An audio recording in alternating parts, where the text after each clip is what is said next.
Andhra Paris Tenali నుంచి కూటమి అభ్యర్థిగా జనసేన పీఎస్సీ చైర్మన్ నాదెండ్ల మనోహర్ ముచ్చటగా మూడోసారి తన అదృష్టాన్ని పరీక్షించుకుంటున్నారు. తెనాలి నియోజకవర్గం నుంచి 4 సార్లు బరిలో నిలవగా 2 సార్లు ఎమ్మెల్యేగా గెలిచి మరో 2 సార్లు ఓడిపోయారు. 5వసారి కూడా తెనాలి నుంచే ఎన్డీఏ కూటమి అభ్యర్థిగా పోటీ చేస్తున్నారు. అయితే ఈసారి చావో రేవో తేల్చుకునేందుకు మనోహర్ సిద్ధమయ్యారు.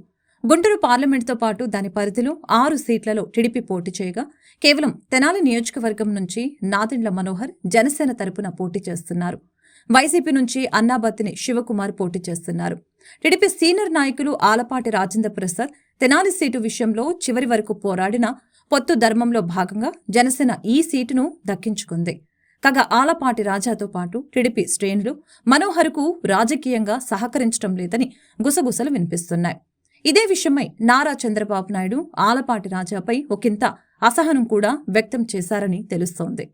ఎట్టి పరిస్థితుల్లోనూ నాదెండ్ల మనోహర్ తెనాలి నుంచి గెలిపించాలని ఆలపాటి రాజాకు చంద్రబాబు ఓ రేంజ్లో క్లాస్ తీసుకున్నారట. ఇక బలాల విషయానికొస్తే కాపు కమ్మ సామాజిక వర్గం బలంగా ఉన్న ఈ నియోజకవర్గాన్ని ఈసారి కూటమి అభ్యర్థి నాదెండ్ల మనోహర్ చేజిక్కించుకుంటారని జోరుగా బెట్టింగ్లు జరగటం విశేషం.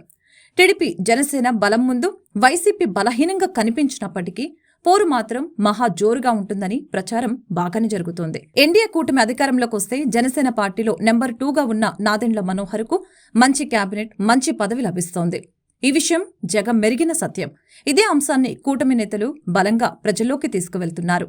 గుంటూరు పార్లమెంటు కూటమి అభ్యర్థి పెమ్మసాని చంద్రశేఖర్ తెనాలి రూరల్ గ్రామమైన బుర్రిపాలెం వాసి కావటంతో మనోహర్కు బాగా కలిసి వచ్చింది.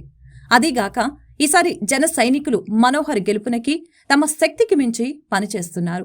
పవన్ కళ్యాణ్ ఎన్నికల ప్రచారం అనంతరం తెనాలి నియోజకవర్గంలో రాజకీయ సమీకరణాలు వేగంగా మారాయి.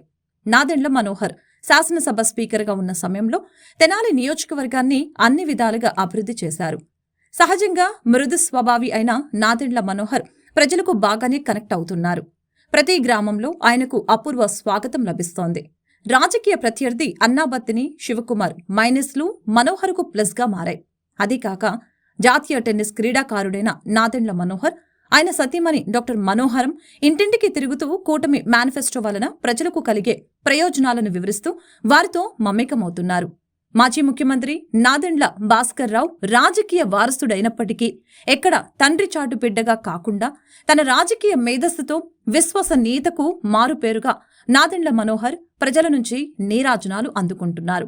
ఎప్పుడూ పచ్చగా పరవశించే ఆంధ్ర పారిస్ తెనాలి ఈసారి భారీ విజయం రూపంలో మనోహరుణ్ణి వరిస్తుందని జన సైనికులు గొప్పగా చెప్పుకుంటున్నారు.